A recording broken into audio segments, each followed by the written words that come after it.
Yeah, I guess uh, Yeah. yeah, go ahead. Yeah, I mean, what brought you to the symbolic world stuff? I know we've both been participating in a lot of the different discussions in that server, on the Discord server, the symbolic world. Yeah. So I'm kind of curious about, yeah, what brought you to the interest in that kind of stuff? Yeah. So I guess, um, I mean, so I guess, maybe I can say that I grew up kind of agnostic. My parents were not religious. They were raised in China, and the government did a pretty good job of getting rid of that kind of thing for a while there. And but it's interesting. I think that one thing that I've noticed is that um, well, I guess I'm not sure if this is still the case, but I guess people in China, I think, who don't have religion are a little bit more, let's say, measured about it than some people in the West. I think like some people in the West are very sure of themselves, let's say, about there not being a God and that kind of a thing. So what do you mean measured? What do you mean measured? Yeah, I mean, I guess, people, I think that, at least in my experience, people in China who, don't have religion are still kind of like, well, like my parents' attitude is kind of like, we don't really know what's right, but there's definitely something more out there than just like us, like there's something is at work in the world. And it's, I guess not totally in this, like, God comes down and he moves things with his hand or something. Like there's just sort of this kind of Taoist, like, kind of feel about it, like the world is controlled by a force that is beyond us in some way. That's a very mystical kind of sensibility, kind of attitude to have preserved, and so that's really quite fascinating. So it sounds like you're saying that the agnostics are more sensitive to the mystical or open to the mystical possibility than maybe you would see in a Western context, or someone like Richard Dawkins or something. Yeah, Where he's yeah. more an atheist, but Yes, exactly. Yeah, some kind of like a religious sensibility anyways. I think, like when my parents found out that I was becoming Christian, they were like, oh, that's great. Like we don't they're still like, we don't know if that's right or not. Like we just don't know enough.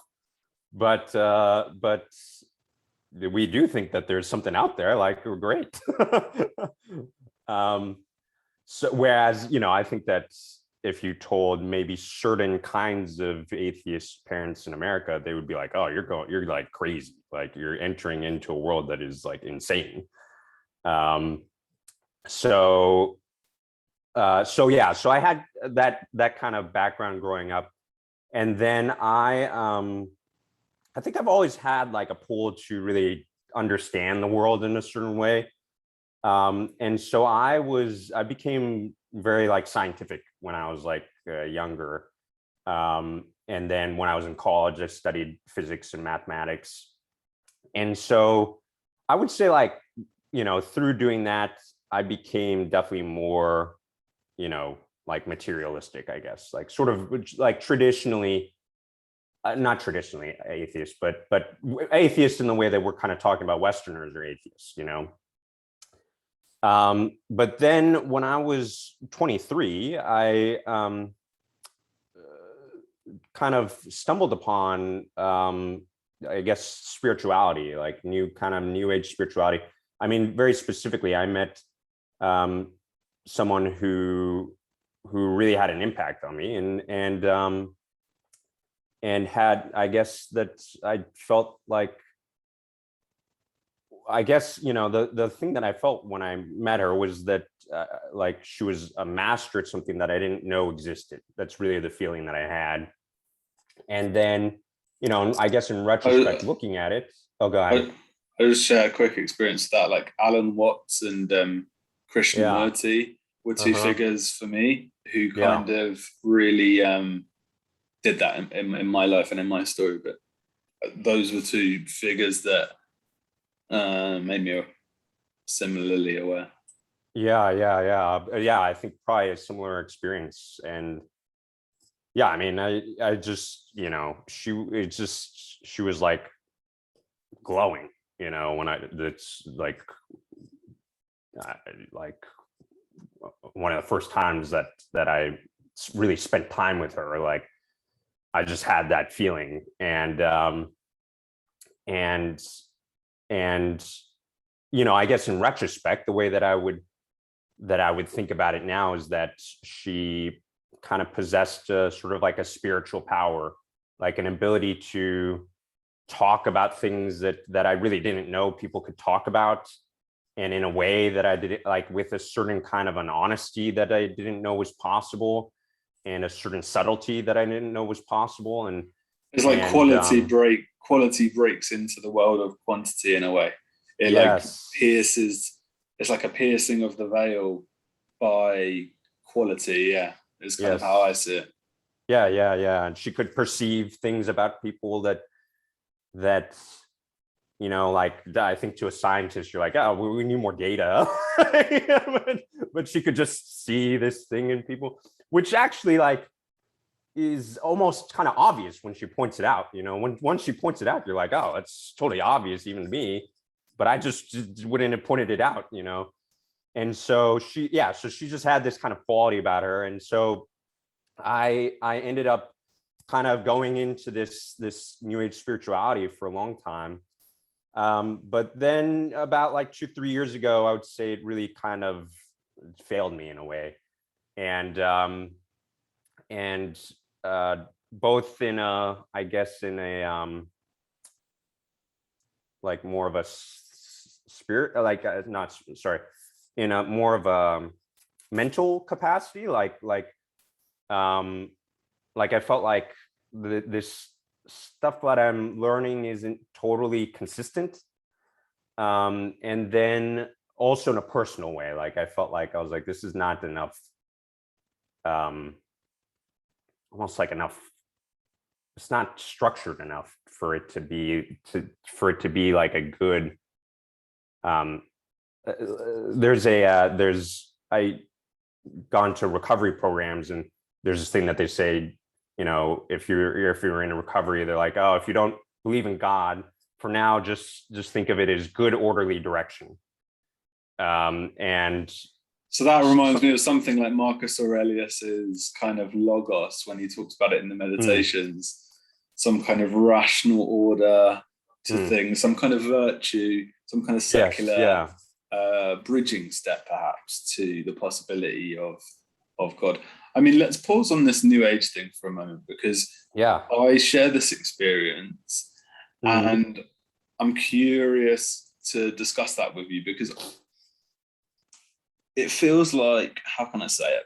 If what I realized is that I was participating in certain narratives or certain stories or certain systems of symbols, we could say. mm, Um, or we could say spirits is how I'm kind of thinking of it these days, like some kind of principles that I was right. It's a crazy topic, right? Because there's so many interconnected, powerful ideas. Let's just say that yeah, in the whole space. You know, yeah, uh-huh, universal oneness, yeah, law of yeah, attraction, like your desire and positivity, and like there's all yeah, of these principles that aren't bad in like a kind of historical sense. They're jumbled, yeah, a yeah, bit incoherent, maybe, but like, come on, like they're pretty decent or more than decent, like powerful ideas in some sense. oh, yeah, for But sure, yeah, yeah, so I there's something awesome about that, something enchanting about that, something like yeah, about that really draws one in. But like in another sense, there's a way in which it's just you can't fully participate in the stories, is what I found. Is like that they're not living stories in a real sense, or at least have been recently invented, or are stories that are twisted. Sorry, I'm rambling a bit here, but I think there's it's a weird space to think about it even. Yeah, but it's when you're drawing on like a Taoist concept, right? And a concept of Brahman or something, and some Christian mystical concept, and you draw them all into your system, then where are you standing is my kind of thing. Like, what perspective are you in at that point? What narrative is governing what you're doing?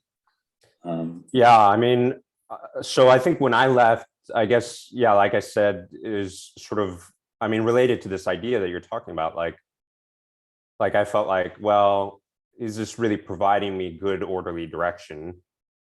Not totally. I'm like not, and because my life was kind of crazy at the point, and then I ran into this video of Jordan Peterson talking about. He was like, if you think about religion is just a bunch of ideas, like this is a very shallow way to think of it. Like, you have to participate, like you're saying, in the religion. You have to be able to live it, and I think that's what ultimately kind of started to draw me to Christianity, and that's sort of how I ended up in the symbolic world, in a sense, to make a long story very short. But I think that there is this sort of, I mean, I think sometimes about what drew me to this kind of new age spirituality, I guess. Like, why, if I was looking for direction, like why, like I'd been to churches. Why didn't you go to the church? Churches speak to me in the same way? That's a good question. And that's a very good question. Yeah, and I think that it has something to do with that word that you said earlier, mysticism. I think that, and maybe I'm not. It's like I use the word. I'm not totally sure even how I would define it exactly, but I think it has something to do with that. I think that I guess one way of talking about mysticism is the idea that God isn't just something that's way out there, but it's actually very present in your everyday life, and it's present in you, and it's present in our interaction, and that's something that I think I felt in that, when I met that person that I met, like, oh, like there's something here, and she didn't even call it God or whatever. She didn't call it anything. It was just apparent,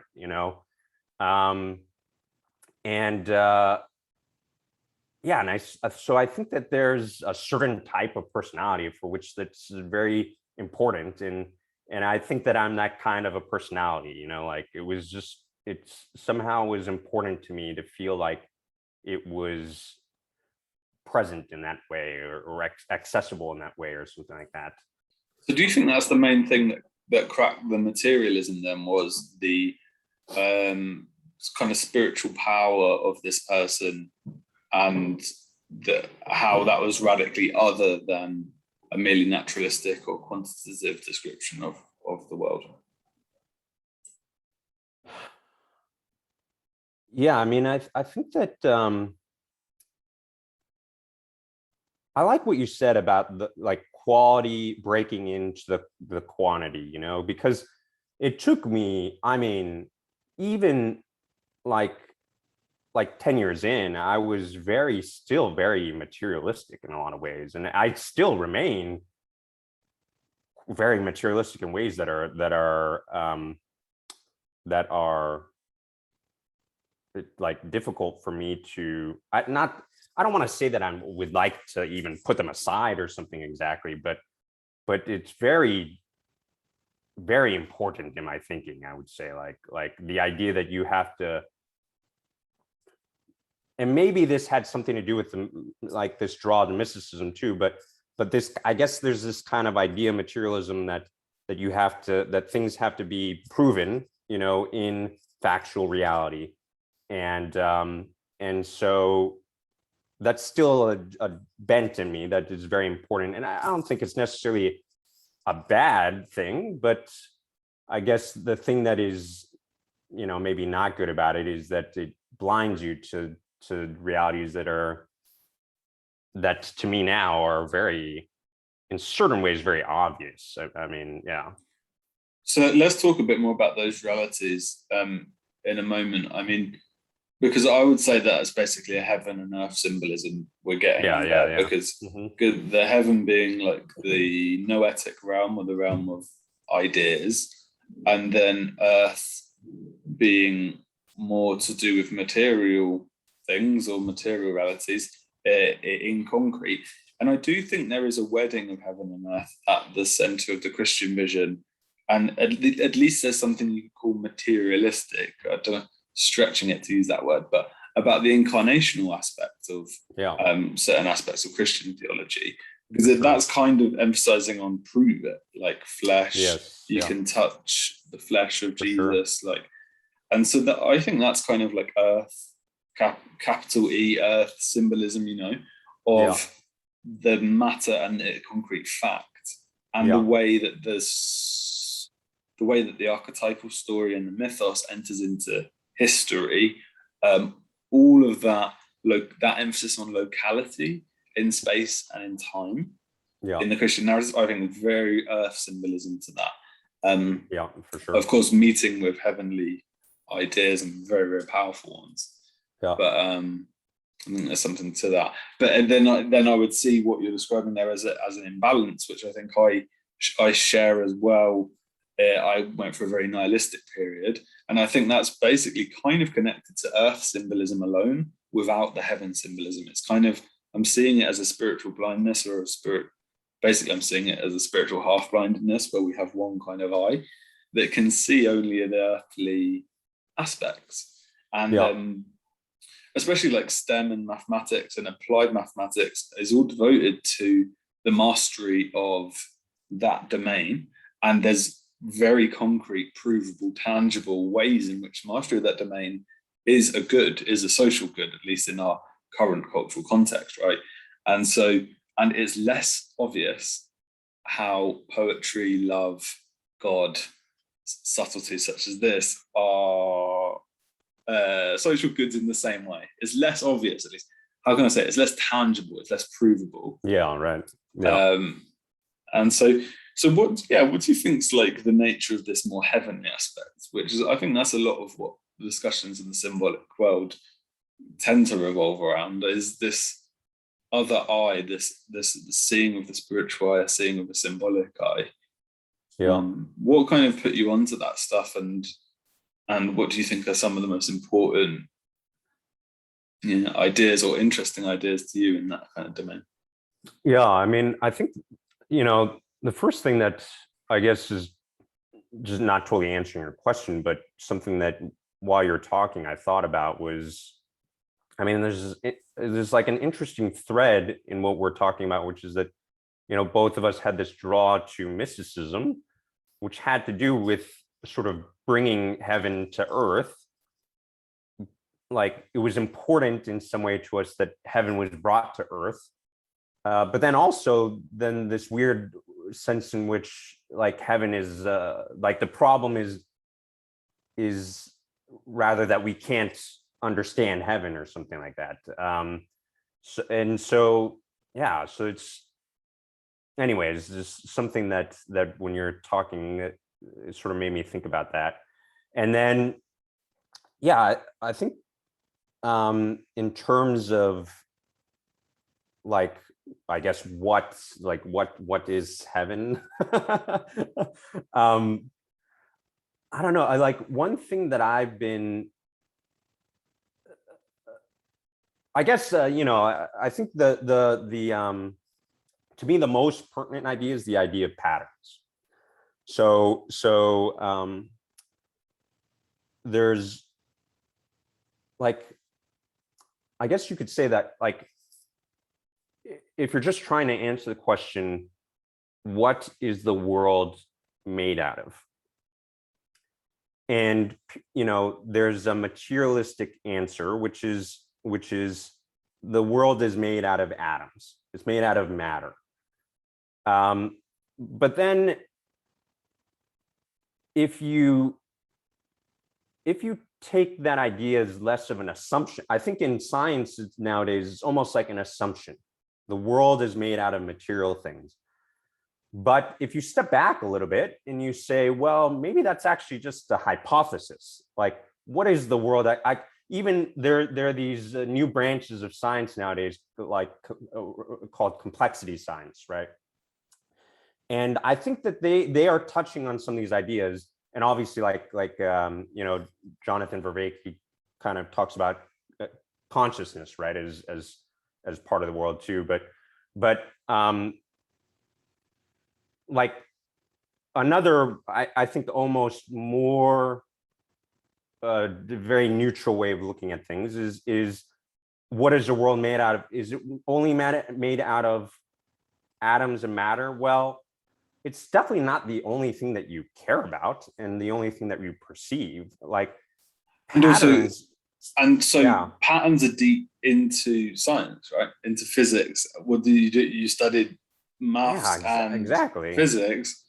Is if you draw it back, if you logically draw it back, that is patterns, right? You need a theory of pattern, and then you get quickly into metaphysics with maths, like into like Platonic realism, and which is a very viable position with mathematics. Like, are these patterns real? Are they real or are they not? Right. And I mean, I think that's the question, right? Like there's this idea in science, they're dissipative structures. So an example of a dissipated structure is like a whirlpool. So a whirlpool exists in the water, but does it exist? It's not matter.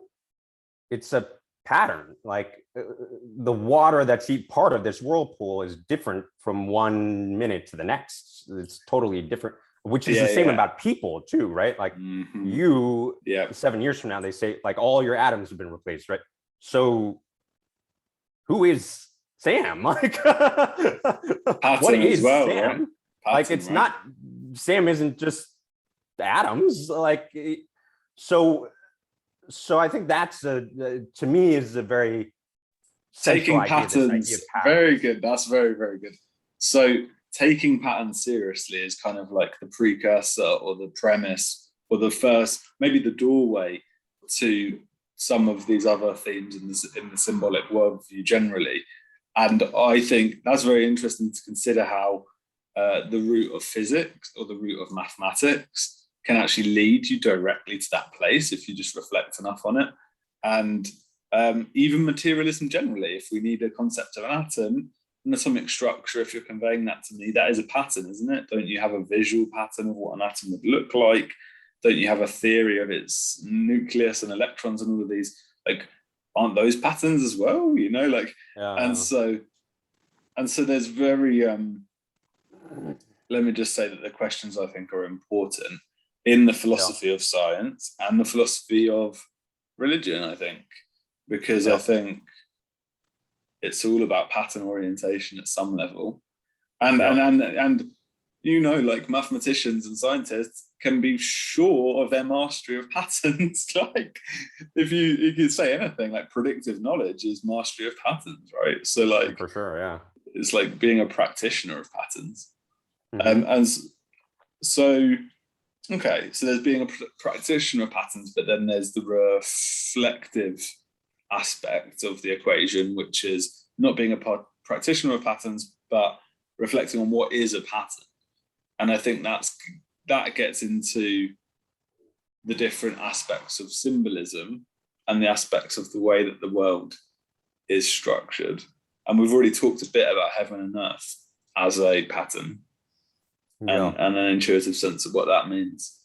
And we've talked a bit about participating in patterns as well, which is an interesting one. I mean, it's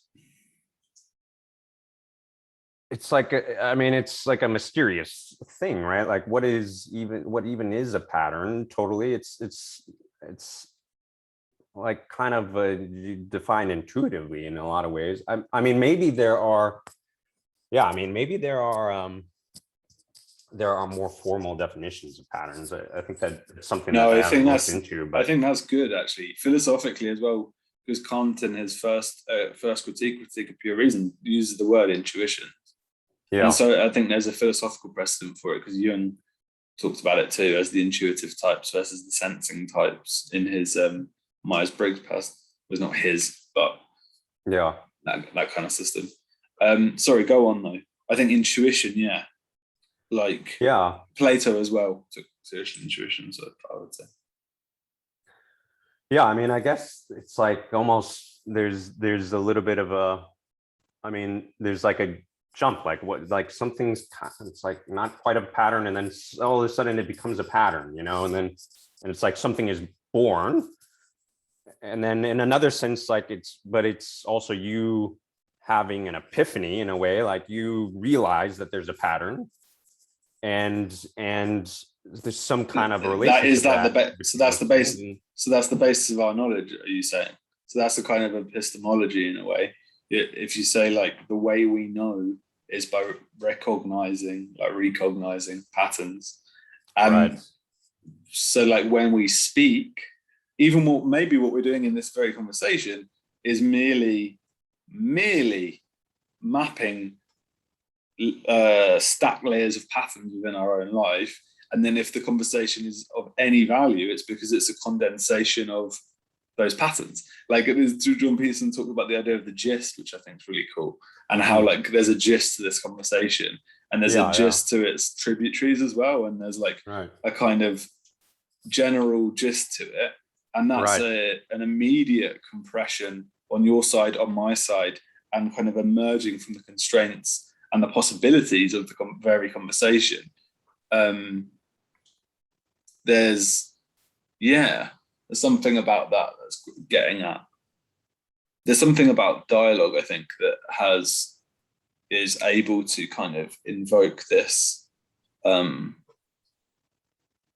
invoke this somehow, this kind of intuition of what a pattern is through, it's kind of like I map what I think a pattern is, you map it, and then we see Yeah. if there's a way in which our mappings converge or not. And that's kind of like disagreement and agreement, and like there's all of that stuff going on. But regardless, it all kind of springs from a shared intuition. Yeah. You know, Yeah. that there is something Yeah. true, there's something false, that there's some kind of realities. So I think that's a really important one to just underline before we go on, because like it feels like the language of pattern cuts through the whole of the academy, really broadly speaking, from all of the sciences, all of the applied sciences, all of the world building of technology, buildings, infrastructure, finance, all of these different domains, but then also the humanities, literature, poetry, Yeah. philosophy, religion, etc. Yeah. All of it is kind of encompassed. If we take this, how should we say it?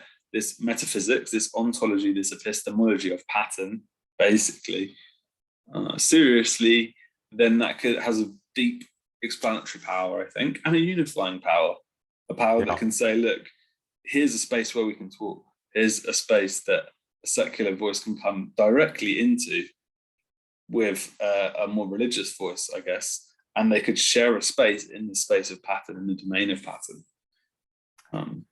Yeah. Yeah. I think that, I mean, it seems that you are very, you know, I think that there's this, let's say, I don't even know if it's your concern or my concern. It's just a concern about, yeah, this kind of bridging of the secular world and the religious world, and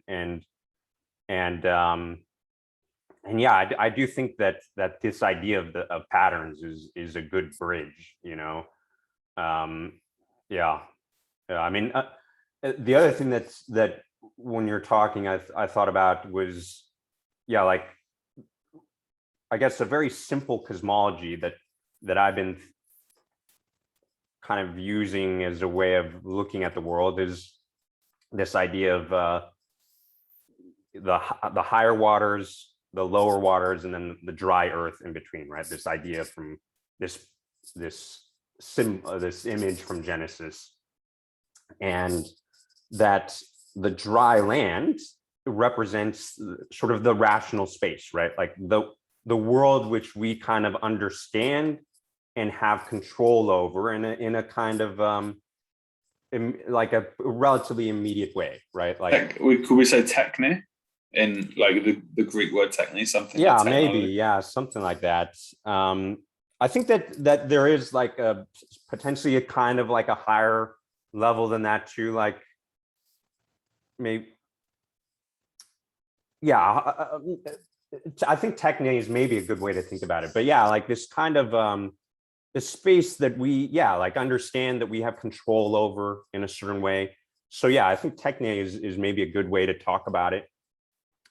And then there's a world underneath, which is a world of confusion, let's say, of questions, and then which technology resolves if we vibe with that a bit. Technology is the resolution of problems, especially in markets and stuff like that. But it's like very specific problems, like the Hoover. Say in the UK we have the Hoover. It's just the hoovering the carpets. As an invention, as a technology, it solves a problem. That's my only point. But so go on. So there's the waters are mysteries, right? To me, I think that's what. Hang on, there's a third one you haven't explained, isn't there? So you're saying the dome is the domain of techne. You're saying there's a formless domain underneath of waters. Isn't there a third waters one? Mysteries below, right? Okay. And then there's water above, so mysteries that are above as well. And to me, quick one on that. So go ahead. So what if our technology, as some of the biblical traditions say, comes from spiritual principles? And what if those spiritual principles exist in this higher domain you're talking about now? I want to hear what your conception of it is first. But maybe there's a connection there between angels and demons and stuff. Yeah, I think that. So I think that one thing that when you're talking, we're kind of in a meta way. We're talking about our conversation, right? And to me, like one thing that happens, like they describe in this like the life of Moses kind of an idea, like, so you go up the mountain and the mountain brings you closer to these higher mysteries, right? And when you come down, you bring symbols with you, right? And so you enter into this intuition and then you bring down symbols. And that's kind of, in a certain way, what we've done maybe individually. Like we've kind of had some intuitions about some higher mystery, which is not totally describable rationally. And then we even like the YouTube algorithm. The YouTube algorithm is an example, isn't it? Like that's kind of a mathematical principle or ADOS that then governs a whole media structure or something. I don't know if it's a great example, but it's a kind of example of like higher knowledge, and then confusion and chaos is organized into Wikipedia or Google, and that's governed by an algorithmic system. And like there's a kind of technological order established there through a kind of relationship to a higher spiritual power. If you treat mathematics as Pythagoras did, as a kind of sacred domain. Well, I think even above that too, like if you just think, weirdly, I worked at Wikipedia for a while, so but yeah, like so you could think of, even before you come up with this algorithm, that even before that you have a purpose, right? So the people who are trying to create Wikipedia had some purpose that they were trying to get to, and then out of that they brought symbols, and algorithms are some of those symbols in a certain way that sort of help bring this idea into reality, right? But they're like very high symbols, like some of the there are algorithms nowadays that people don't really understand how they even work, right? But there are also simpler algorithms that you can kind of explain pretty easily. So I just want to go on a little riff now, as my mind's been triggered about Wikipedia actually. and I'm going to relate it to some Aristotle stuff and see how it lands after I've talked it through. But I've been reading about Aristotle's four causes, and he talks about I'm going to try it now, the material cause, which is like the wood of a chair, the formal cause, which is the pattern of the chair. He has the final cause, or the telos, which is the purpose of the chair, which is what you just mentioned, which is why it's triggered it, is that for me to sit on it. And then there's the oh god, the name's going to escape me now. It's basically like the agentic cause, like I made the chair or I didn't. But like, let's say a carpenter. The carpenter is the one who made the chair. And so with Wikipedia, there's all of these elements. It's like a very interesting, like these four things, really cool. So it's like, what's the final cause of Wikipedia? Okay, the final cause of Wikipedia is to make the world's knowledge available or accessible, we could say. And then we could say like each submission is like a material cause, because that's actually a submission. So there's like heaven and earth symbolism there. I submit my matter up to the structure. And then there's the formal cause, which is the mathematics you're talking about and the engineering problems that are going into how do we take this matter up into the system that is Wikipedia. So there's a heaven and earth meeting there. There's the formal cause, the purpose of the structure. And then there's, of course, the company, which is kind of like the agentic cause, like kind of birthing it. Like the founder, like Jimmy Wales, or like there's a few people who started this thing. They're in some ways they're the cause, but like you said, in another cause, in a way, the way to see the cause is it has a purpose, and like the matter, and then the structure of it. There's a software that houses Wikipedia and a set of policies about how people edit and things like that, and how the software behaves, and like that's also causes Wikipedia.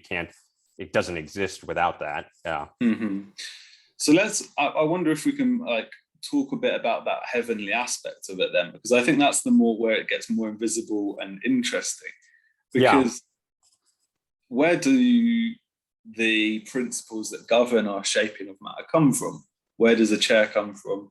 A laptop computer, anything, like any object, like where do these structures come from that have a material aspect, apparently, a formal aspect, apparently, a body and a head, something like this, and they're united. So do you think there's a hierarchy of, like, with mathematics, we said, let's just say like a formula or something. Let's say like a really important formula is a kind of reality. I don't know if you'd want to say spiritual reality or not. I'm kind of all right with that, because it just means like invisible pattern in a way to me. But so like, how do you see the hierarchy of that, if you do see one? And like, do you see what I'm saying? Like, yeah, I mean, to me, like that would be in the realm of like the formal cause, I guess. To me, that's almost, it's like a symbol, like in this idea of the story of Moses, right? He goes up, what does he bring down? He brings down 10 rules and the plan for the tabernacle. Like these are the two things that he brings down. You could say that these are formal causes of Israel, right? In a certain way. And you absolutely could. That's great. And so they're organizing principles for how to build the temple, how are we going to organize our physical space, and then these rules of social behavior, how are we going to organize our social space? And do we need to assume that there's a realm of forms they're coming from?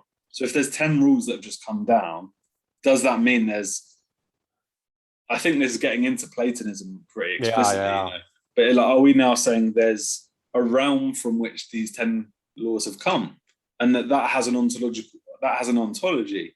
Because I think that's sounding something like St. Maximus the Confessor, when he talks about the nous of God. I'm pretty sure that's his term, or the logoi in the nous of God, like the logoi, the different patterns of intelligibility in the mind of God. Like maybe when the thing comes down into a symbol, into the 10 commandments, part of what's implied by that is that there's a domain of formal intelligibility that has a logos to it.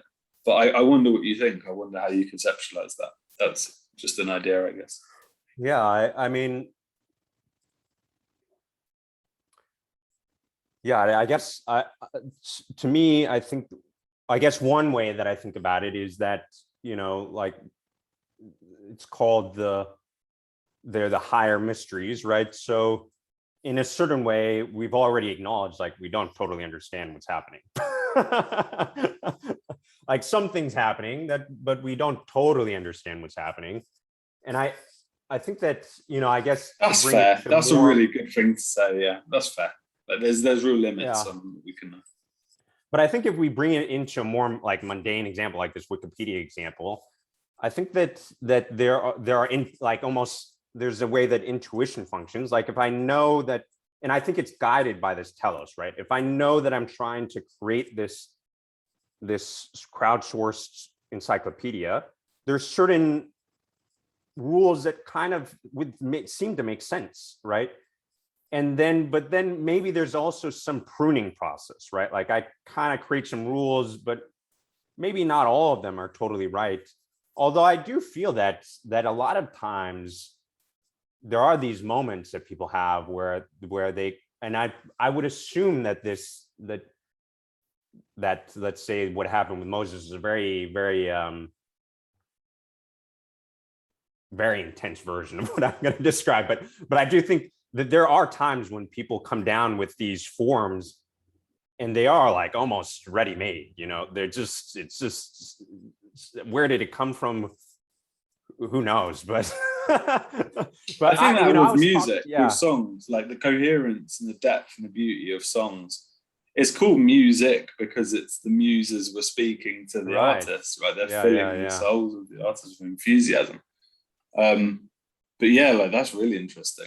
Sorry, go on. No, I mean, I just think like even in like this very a lot of what people would I think consider secular examples, but if you really think about it, it's like, I mean, why would you think that it's totally secular process? But like for example, like some of the things that Steve Jobs did, like he just built a multi-trillion-dollar company out of his imagination, like, and but is it his imagination? Like, I mean, did a person just come up with all these ideas, or did some kind of pattern like live through him in a certain way? Right, and so pattern in Latin, if I'm not mistaken, is associated with like patriarchy, the father, Mm-hmm. paternal. I'm Yeah, pretty yeah, sure that etymology is what it means. And so yeah, there's something about forefathers. Like before Wikipedia, there was an encyclopedia yeah, kind of right, thing. That is yeah, the pattern that is implicitly invoked in the very conception, right? And so I'm just going to riff on this one a little bit. Hopefully, it'll help us with the convo. But Piaget is talking in The Moral Judgment of the Child about the mm-hmm. way in which the game comes to the child preformed in a sense. And I think this is something like Freud's superego. There is tradition, let's say. Mm-hmm. So a child plays cards as his cousins or as his brothers or as his friends on the playground have played them, or how they play Yeah, them in this town, how they've always played them, or what the different law and rules that have yeah, emerged around this game and how it's played are played. So what I'm saying is there's a kind of givenness to that tradition.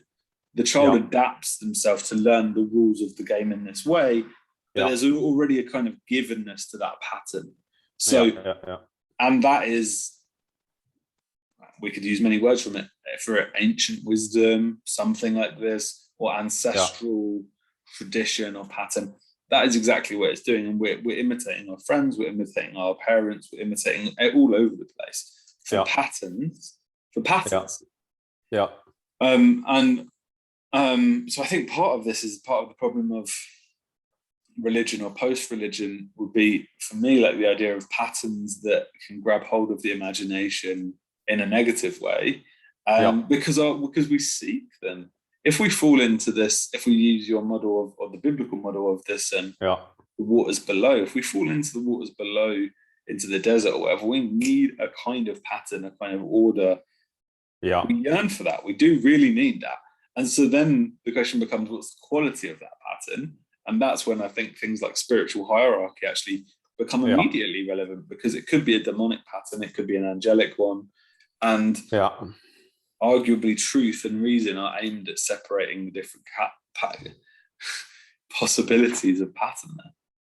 Yeah, I do think that there's, Mircea Eliade talks about like there are cultures that forget about God, and obviously Nietzsche talks about it in about our own culture, right? And I do think that I would guess that also part of that, it has to do with forgetting about death, right? There's the idea of remember God, remember death. And I would assume that, because I feel like that is a part of our world, that we're living in right now. Not only have we forgotten about God, but we have forgotten about death. Like we're like, there are all sorts of barbarians at the gate, let's say, that we're not really, it doesn't seem like people are that concerned about. Like, I mean, in a certain way, I guess people are very concerned about it. But for example, like the pandemic, I think people could have seen, there were people who saw something like this on the verge of happening.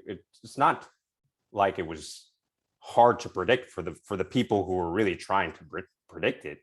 It's just nobody cared. and so I guess to your point, like, what is it that would make people care about that, and what is it that would organize people to really put their minds in the right places, and that ultimately it would be some kind of a religious pattern that would have people do that. Like, why would someone, a lot of these like people back in the day, they would like build the Cathedral of Notre Dame. It wasn't finished until generations later. Like if you were trying to, like in the world that we live in today, like if you were to say, start a project that won't finish not only in your lifetime, like you're not going to gain any material benefit from this. It's not going to even happen in your grandchildren's lifetime. Like it's just so far away from like, so what would have people think in those kind of terms? Like, it's not like the world that we live in today it has no ability to motivate that, it's right. So let's discuss that, because so you're talking about the idea of a bit of a spiritual descent there, or a spiritual descent or a decadence, which I think Nietzsche was talking about as well. Yeah. And a kind of loss of culture, because I think all of those ideas are connected. Because I think I thoroughly agree with you. I've seen Gaudi's Sagrada Familia in Barcelona, which is arguably Europe's last true cathedral. And and like that was the late 19th century that Gaudi was living, and that project had been launched. But it's an amazing example of the power you're describing there. I don't know if I'm as cynical there, or of saying like it's really been a decline. Actually, like I do see what you're saying, but like, what am I trying to say? I think there's still like a lot of creativity. There's just a lot of cultural creativity now, and maybe it's unprecedented. Maybe actually it's never seen before. This amount of human creativity and the ability to interconnect it, all sorts of amazing stuff going on in that respect. So I guess that would be a bit of a counter to what you're saying there about like the decadence or the decay of that kind of imagination. But of course I take your point, because it is like in some senses it's of course true, but that in some senses, where would I want to point to? Where I'd want to point is to things like violin or piano recitals, architectural forms. Like there's a real tradition that's still there, man, and it's still alive, and it's still very deep and very moving. And you go and see an opera or something, and it just moves you in a way that no pop band could. And however good the popular music is, it might be the top of the hierarchy of the things you like as popular music, right? as classical form, as something that really can deeply, deeply move your soul, there is just no kind of comparison. And my only point to you is just like, I feel like those forms of culture are richly alive, that maybe they're just a bit more understated, or I guess I just want to keep them in our vision of the world. Yeah, I mean, yeah. Go on. I think that's to your point, like, well, A, it's not good to get too despairing. And then B, like, I think that also, like, I think you can hear in my voice sometimes, like I get a little bit frustrated with the inability of people to see outside of the box in a certain way. But then in another way, like, I think that the thing that is surprising is that it is sort of obvious to everybody in a lot of ways too. Like, if you say something like art is the reason to live to people, they kind of understand what you're talking about. Even though, like, in this kind of materialistic world, like, you'd be like, what? Like, if you really scientifically examine that phrase, art is the reason to live, like, what does that mean? It's just has no materialistic, like, how would you even describe that scientifically or whatever? But there's a way in which it's totally obvious what you're talking about. It's bread. Man does not live like by bread alone, right? But by every word that comes out of the mouth of God, is one of the lines from the New Testament. And I think there's something of that to it. Like, it's but right, if you say that phrase to someone who's like an atheist, they'd be like, you're crazy. Like, that's just mumbo jumbo that people feed to you in order for you to. I would say to the atheist, well, when you hear word of God, insert something like meaning, and pattern. Totally. Let's go with pattern, as we've developed it in this conversation. I think even if you went straight to pattern, that's interesting, at least, because the word of God is the father in the Christian tradition. So paternus, like paternal, pattern, all of that, and word, like logos, like the logos of the pattern, like all of that, like I think I could make a coherent case, or hopefully, but I hear what you're saying. Like, yeah, that is definitely the response you'd get. But if you could just shine light on the meaning of those words and say, look, that's just describing a reality. We don't live by bread alone.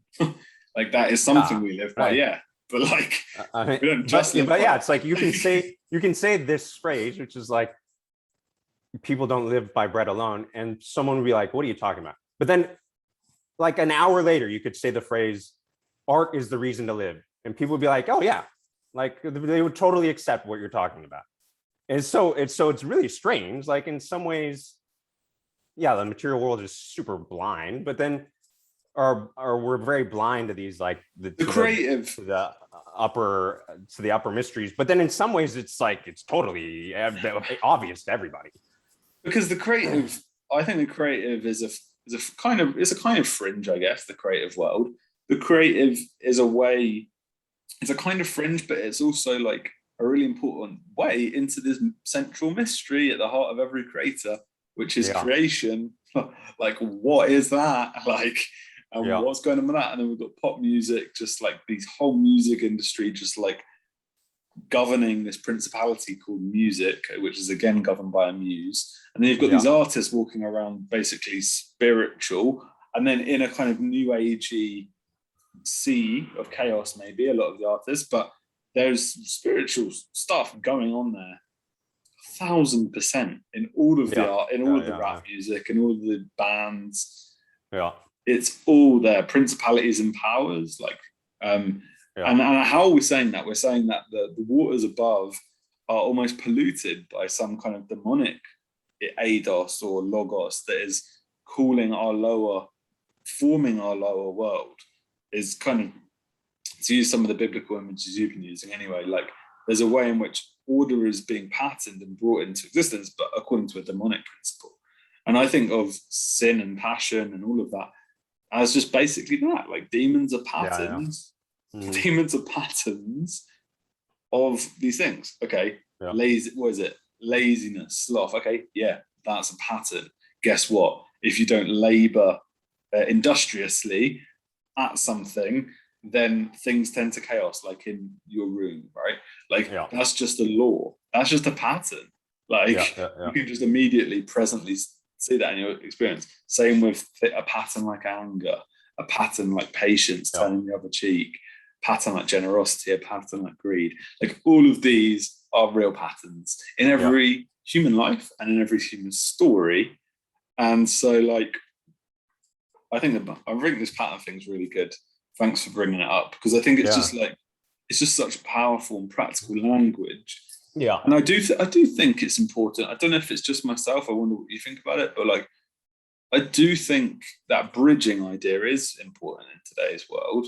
I like the bridging between the secular and the sacred, or the bridging, like the ability to engage in conversation those who aren't in the Holy of Holies, let's say, the people at the center of the church, worshiping God, to enable to truly be evangelical, is to truly deeply engage the ones at the edge and the furthest from that. And to me, the language of philosophical existentialism, Nietzsche and nihilism, and Kierkegaard's alienation, these kind of conceptions, or the Spanish mystics who talk about the dark night of the soul, like, to me, like, all of these are really immediate living images of the spiritual life, and therefore speak deeply into this stuff. I mean, I guess what you've said makes me think of three things. So one is the idea of archetypes, and then the second is the idea of meditating, and then the third is like this kind of idea of evangelizing. So I guess if I kind of take those in order, like I think one accessible way to talk to people about it is this idea of archetypes, right? So if you say like, oh, like anger is a pattern, like people maybe kind of understand you, but then I think that one thing that's been helpful for me in like talking to my friends, it's like, oh, there's an archetype. It's, for some reason, like this really kind of, people kind of understand what we're talking about. Like there's an archetype of like, there's an archetype that is outside of just your thinking, that exists sort of in the, like, let's say the collective unconscious or something, like outside of just your immediate thought, but it's conscious. Just even the realm of ideas should be fine. Like in the realm of consciousness or something.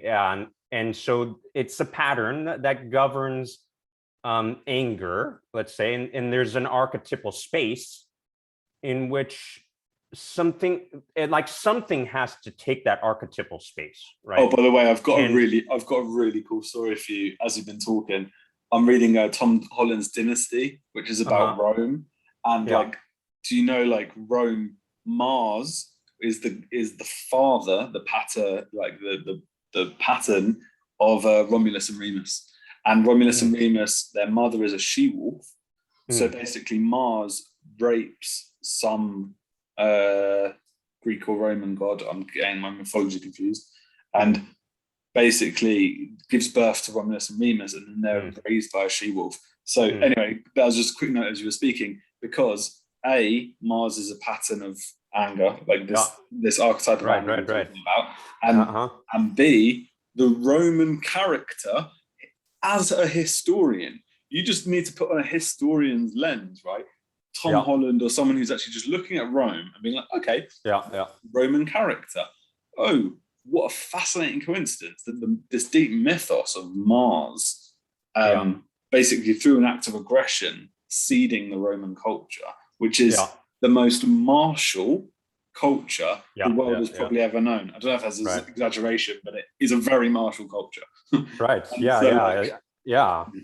I think that it's like, so there's an archetypal space of anger, and so Mars can come to govern this archetypal space in our collective consciousness, right? So, and then, But then and in history, I want to Christian, stress. I want to actually stress yeah, in history. I yes, want to stress that's with a true. straightforward expression on my face, just talking to you about history, just talking to anyone about history, just history, just Roman history. Just like, oh, guys, Rome, should we try and understand it? Is mythological. Like the narrative is mythological. Yeah. Their own self-conception went back to this pattern of Mars. And in there, actually, if we understand episodes of Roman violence or conquest, and the very title of empire in Imperiator comes from this notion of martial domination. Their very sense of virtue was forged in the martial image. And so, like, you're in a mythic space there, and you're in a historical space there at the same time. I think that is a straddling of the sacred and the secular, of heaven and earth, I think. And I think, like, sorry, I know I've disrupted you. You're talking about the idea of, you said there were three things. There was archetype. You were talking about that. I want to get you. I think that it's a good point. So that, so I think, and then in the Christian conception, so we were talking about demons and stuff, right? So I think in the Christian conception, like, that archetypal space, there's a recognition that it still has to be filled, right? But then, you know, in the Christian world, that's filled by like the Archangel Michael, right? Michael is the leader of the armies of heaven. Like he leads the armies of heaven at the end of times against the demons. Like he's a martial entity. That's a very good point. So like this archetypal space still gets filled, but in a way where it's not separate from everything else, right? It's like the Archangel Michael, the one way of differing like Mars from the Archangel Michael is that Mars is kind of like doing his own thing, but the Archangel Michael is saying, I'm doing this as part of something that's bigger than me, right? And so quickly, you can get into Aristotle as well, because you can say the telic, I think it's called the telic cause or the final cause, is exactly. Sorry, this is getting a bit deep into. I can't remember what book it is I was reading. It doesn't matter. The book I was reading is basically fresh on my mind, and I want to share it with you. He was basically arguing. I've completely lost my train of thought. What were we talking about? Michael versus Mars. Michael and Mars. I mean, and Michael serving something outside of himself. Oh, yeah. We're talking about the four causes. Yeah, because like you have the formal aspect, you have the material aspect, the heaven and earth aspect. But what this book I was reading says is that these two aspects are only united and joined by their allegiance. It's not allegiance, it's kind of like a debt. Like the language and the etymology of the book I'm reading is talking about a debt. So it's almost like the material aspect of the chair, the wood, the formal aspect of the chair, the pattern of the chair, owe something to a third aspect, which is like the telic or the final, like the purpose of the chair. Like the wood and the pattern meet to afford this purpose of sittingness, or we could say, or something. Two parts it's almost a sacramental character to the way things exist in a way, because it's like heaven and earth only meet through their participation in this telos and this purpose. That was the riff I was going on, because you're talking about purpose. I think like it in a very personal way, it's like a very pertinent question, right? Like, what is the purpose of anger? And then once you understand the purpose of anger, then it's exists in you in a very different way, right? Because you can have righteous indignation, can't you? You can have holy anger, righteous indignation at injustice, which is kind of behind a lot of political movements, really. Or anger at like your own sins, for example, or exactly. So that's really cool. St. Michael as an image of submitted anger is what you're saying. Well, so that's really cool. So you're saying there's an archetype, there's a pattern. It doesn't really matter whether you're an ancient Greek, an Aztec, or a modern person, that pattern's going to get occupied. Let's call it the pattern of anger. There's like an archetypal space that has to be filled. Yeah.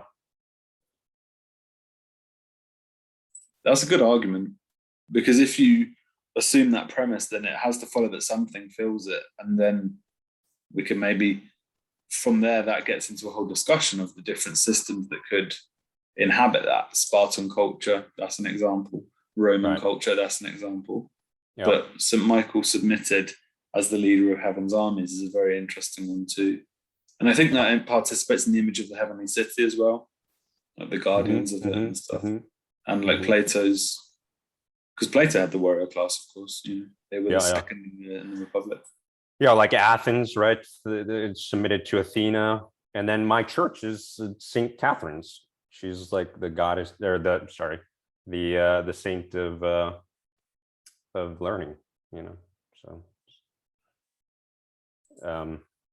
nice. Cool. And yeah, it's not arbitrary either. Like my priest is a very learned person. Yeah. And it tends to, like, our church has tended to draw a lot of those people. So it's not just arbitrary, you know. And then so I guess that brings me to this idea of meditation. So I think that's also another or, you know, in the Christian world we say prayer, but worship, meditation, like to me these are ways that it's like, so let's say that there's an upper mystery and you can't totally understand it rationally. Well, what do? You do things to try and position yourself to hear things from the upper mysteries, right? And in a way, like, that's kind of what we're doing in together. Like, we're meditating on something, praying, yeah. And mate, I love this. Yeah. I don't want to interrupt you. I just want to just go ahead. Throw something out there, which is that there's three estates in the medieval era: those that pray, those that fight, and those that work. The peasants, the knights, and the monks. And I've thought of the university as an organ of the church, but also generally the intellectual tradition and reflective tradition as prayer. Because to have a scientific theory, you need to ask a question. Newton is praying. He's in a prayerful posture to ask and to contemplate certain mysteries. Is right there in scripture. If you ask, you will receive. Like, seeking, you will find, kind of this idea. And this asking, prayer means asking, I'm pretty sure. So, like, I think that's an interesting etymology, because then you can connect that to any academic field, because that is all to do with asking questions. As Einstein said, it begins in wonder or something like that. I think it is. Yeah. Or like, even in the very in the sort of mundane examples that we've been talking about, like with Wikipedia, like, you know, you can imagine that, or let's say like these tech people, like, they prayed to some purpose, and the purpose is you know, I guess, I don't know. I mean, it's hard to describe exactly what the purpose is of the technical pursuit, but I think something like progress, right? There's an idea of progress. But there's also a solution to problems as well, like Facebook. Yeah. How can I say it? To put it roughly, part of, let me put it in your terms, an archetype of the human experience is sociality, socializing. The internet doesn't currently fill that niche. Therefore, as a mimetic or social phenomenon, you could just say, like, Facebook kind of evolved to occupy this lacuna in the internet of social connection, you could say, or something like that. And so I think there's a way in which, so that's, I just wanted to comment that. There's a problem-solving aspect of technology where it's kind of filling kind of certain niches. Yeah, I think that there is that aspect, but there also, I think, is an aspect which is also like that looks upward. So, for example, there's there's this priests maybe. Yeah, so there's this organization on the West Coast called in California, called San Francisco, called the Singularity University. Okay, and what is a Singularity University? It's people that believe in this idea that of exponential technological growth. And so in a certain way, that what they're doing is they're meditating on this idea of progress, and they're meditating and they believe in it, right? They believe that progress will save humanity in some ways, or you see, make the thing is, I way. believe in it. Like, so I'd like to understand the way in which I'm different from what you're describing, because I think it might be to do with prayer, right? And it might really be to do with prayer, because I think what you're saying there is they're kind of setting up a church to that idea in a way, to be somewhat poetic. Yeah. But like, I believe that idea, and especially when it comes to, say, like environmental politics, you could say you could be a Malthusian and say that resources are finite, or you could believe in exponential technological progress. And personally, I've always believed in exponential technological progress, or at least the power and the radical paradigm shifting nature of true innovation. I've always had a kind of faith in that, but also I think like a justified empirical faith in that, because there's a lot of evidence for that. That's my personal perspective. But the point is, I believe that, you know. But let's kind of tease out a bit of the differences there. Are you saying there's a kind of focused kind of extended meditation upon that, and that has certain consequences downstream? Yeah. I mean, it like, not to just remove the idea of whether or not it's good or not. There is a certain like meditation that people are doing about the idea of progress and about the power of progress.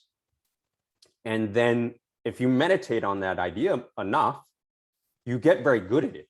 Like, people who have thought about how progress works, how innovation works, like there are people who are experts on the idea of innovation, you know, in the process of innovation, the formal causes of innovation. They understand the practice of innovation in a very, very specific way, right? I love that. And so I think of the lean startup and the lean revolution. Yes. Is that a reasonable thing to say? Yes. Yeah. Because I think that book in particular comes to mind about the technology of progress, or something. Yeah. So I guess you would say, like, you meditate on the telos of progress, and then you gain these formal causes in a way. You gain these rules, these forms by which you create progress, you create innovation, and then you become one of the principles of innovation in the world. You know, like, it's funny, like Elon Musk or Steve Jobs, they understand the principles of innovation, principles of progress in a way that a priest of innovation in a way. Yeah. And that's a very good way of putting it, man. Because I want to say something as well. I read a lot of these books in my earlier 20s, and they're really, really good books, like especially The Lean Startup by Eric Ries is a phenomenal book. But there's a lot of entrepreneurships and management and productivity books and self-help books, right?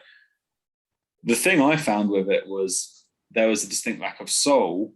Not that if it's bad or wrong, but there's a lot of very good knowledge there. But all I could say finally was like, okay, what business do I want to start? Should I start a business? Should I buy an employee? Like, how does it all fit? Like, all of these questions around meaning, narrative, how I fit in with the world, purpose, community, like all of these subtle things. And this whole really well articulated technology of progress, I'm going to call it, is there and useful and powerful. And I'm glad I've read those books, and they apply to kind of everything. And I think there's really amazing. One of the things I really like was Japanese lean. That's right. I'm pretty sure the lean startup comes from the lean principles of Toyota productivity. And I read a book about that as well. But it's like that whole concept of value and waste and like process efficiency of that is incredible. But let me say this about it is practical reason in a Kantian sense, because like practical reason means you have value as an axiom here. I'm going to assume that.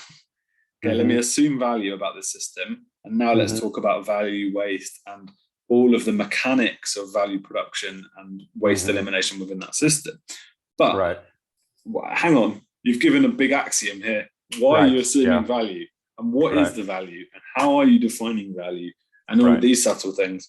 And that's where, I don't know, a marketer might talk to a company and talk to them about the more narrative implications or the qualitative implications of their vision and direction and stuff like that. Just vibing on that a bit about the difference between quality and quantity. Yeah, I mean, I think that you know, maybe something is true in this space as well, which is that there's an archetypal space of progress or of innovation or of you know, when you're talking about measuring things, I was like, oh, like what is things mostly measured by business gains. So there's a business archetype or something that's, and so in a certain way, it's like, yeah, like is this archetype is it just doing its own thing, or is it also connected to a broader set of principles? You know, is it submitted to that's such an interesting outside point of itself? And to me, like that's one of the, you know, like in a very practical sense, for example, in the United States, we, you know, there's the, you know, idea that we want, let's say 3% economic growth every year, right? And that's not necessarily bad. It's probably good. But then, like, you know, we've done some things in order to chase that idea that where it's like, well, have we really thought about the other implications of some of the things that we've done? So for example, like the economic crash of 2008, a lot of that was because of banking rules being changed, right? And so when people change those banking rules, did they think about anything except the idea that this is going to help us, you know, get 3% economic growth every year? Like maybe there are some other things that we should think about, like whether people are going to be kicked out of their homes 10 years from now, or like, you know, is this, you know, like a lot of my, like I said, I was a physicist. A lot of people that I went to school with, the best and brightest minds, some of the best and brightest minds of our generation became bankers. And is that necessarily how we want to structure our society? Like, I'm not saying necessarily that it's totally the wrong thing to do, but I'm not convinced that it's totally the right thing to do. And I'm not sure that anybody asked that question. That's for sure.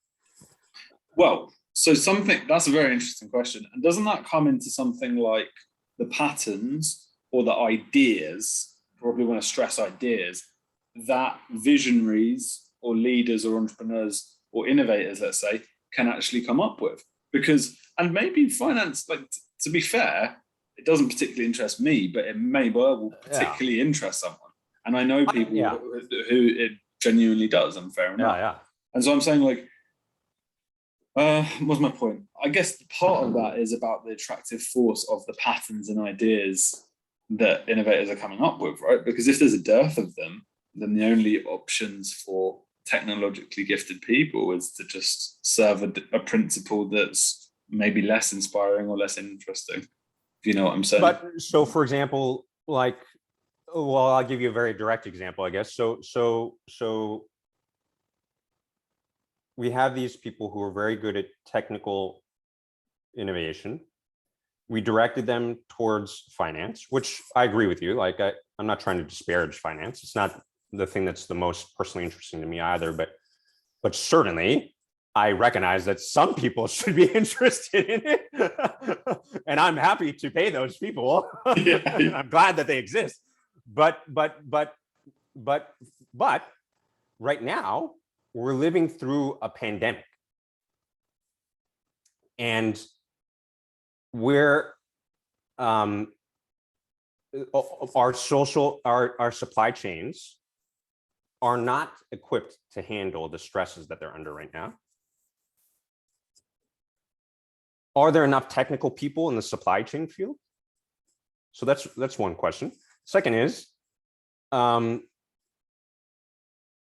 we still, we're like a year and a half in, we still don't really understand very well the model by which this disease spreads, right? Like the rules that we're using right now are the exact same rules that we used a year and a half ago. Like we haven't come up with anything different.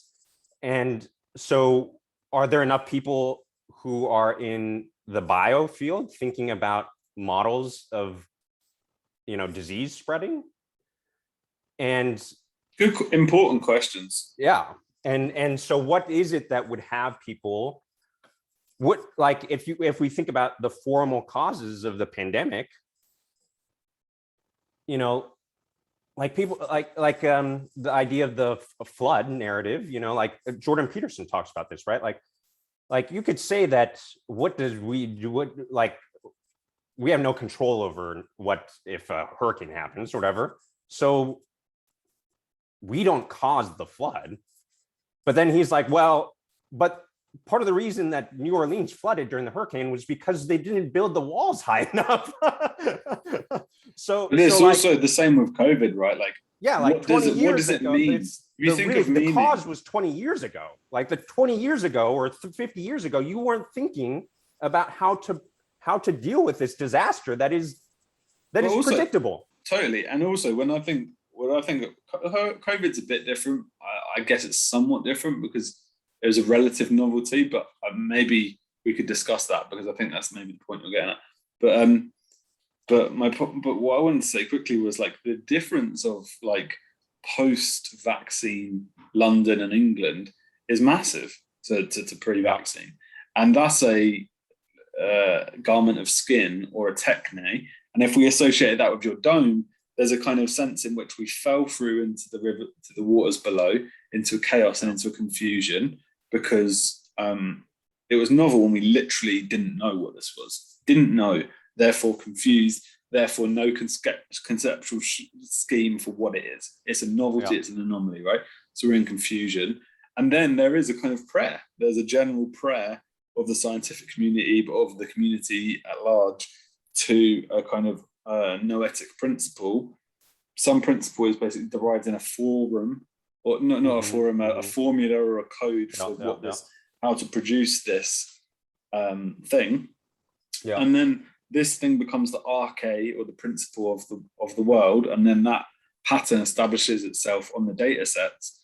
And so even just in the story of COVID in England in the last 2 years, all of that's happened in terms of your biblical symbolism, which I think is quite cool. There's like the falling through into the chaotic waters of confusion, the kind of collective prayer and hearkening for a deliverance, but also there's a kind of an idea, really, is innovation. An idea is needed. Innovation happens through ideas. It's like, please give us an idea about what to do here. And that idea came in a very specific sense, in the story of England with the vaccine, or with the different producers of the vaccine, or however it happened. But that's an interesting story. And that reestablishes the world, right? And constrains the confused waters again. And we're now in a technological reformation of the world. Yeah, well, so I guess, I think, I agree with that sort of mapping. And then you had a question about, how novel this was, right? Well, right after the pandemic happened, people were circulating this TED Talk by Bill Gates, where he was like predicting a pandemic. I mean, if you were paying attention to the right people, there were prophets in the wild who are talking about this kind of You thing. are right about that. You Bill are right Gates about that. wasn't even really one of the prophets. He probably just hired people and he Oh, I listened to the see what you're prophets, right? saying. But there So, are people who saw this coming, so you're who saying we years and should years have ago. built the dams in New Orleans Yes. analogy, basically. Yeah. We should have Yeah. built the dam. But how could that have happened if we didn't know COVID? So, like, for example, how could we have built vaccines for a disease we didn't know? How can we? There are other, I guess. So there are a few things. One is there are preventative measures, or let's say that there are formal causes of the emergence of this disease, which aren't just like in this example, the material cause of the pandemic is something new emerged, right? A new disease happened that we never seen before. But there are also formal causes in terms of, so one example is that our borders are more open than they've ever been, right? So part of the reason that the pandemic has happened is because the disease spread so easily. And so we've been having border discussions for decades in the US. No one has ever discussed the problem of disease spread when we've been having these discussions. It's very implicit in the discussion because people have a certain disgust that is reflected in the discussions, but it's never been articulated as to like nobody's ever said like, we're not just disgusted for no reason, like it's not just prejudice, although obviously some of it is. There also is an element where we have to be a little bit careful about how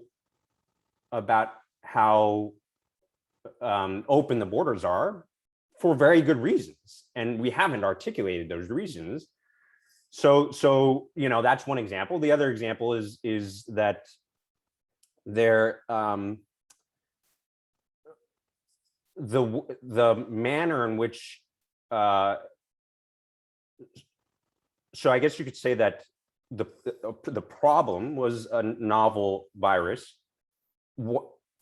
How do those novel viruses happen? Typically, they happen because a virus jumps from the animal population into the human population. And so let's say that, we live in a world where there's kind of minimal contact between people and animals, then there's not that much opportunity for diseases to jump from animals to humans. So let's say that we're all just kind of dealing with like a handful of animals that are all domesticated, like cows, dogs, whatever. And there's only a relatively small portion of us to deal with them.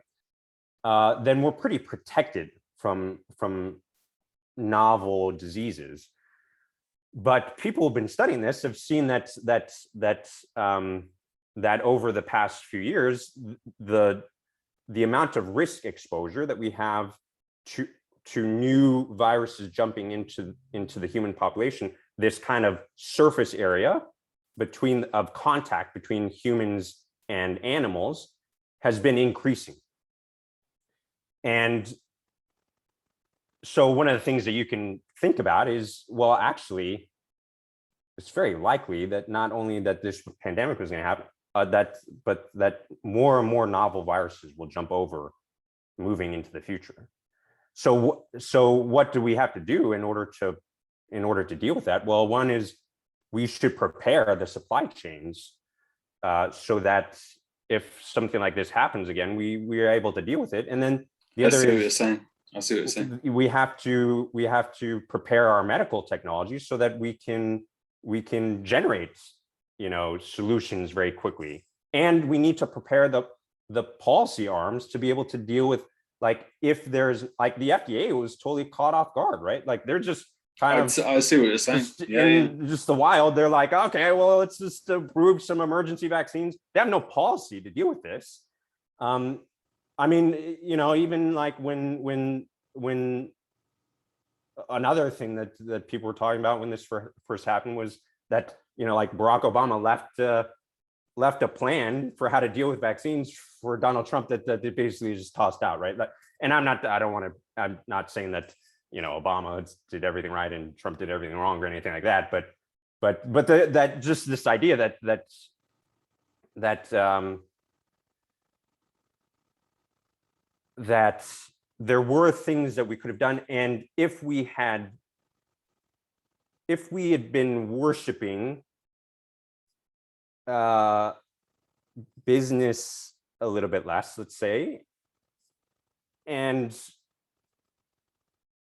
that it was subject to like do we actually want to be spending this much of society's attention on business concerns, or are there other issues that we have to be thinking about? That's a really pertinent question for everyone, I think, affected by the pandemic. I mean, personally, I was affected, and I think everyone was in their own way. And I think that question in particular is a very pertinent one. And I like the way you're couching it in terms of prayer. So like we're praying to this principle, but it's almost like a harmony or a balance, because there's important things for the archetypal areas of life. It's just like, what is the great procession of our prayer? Like, are we excessively praying?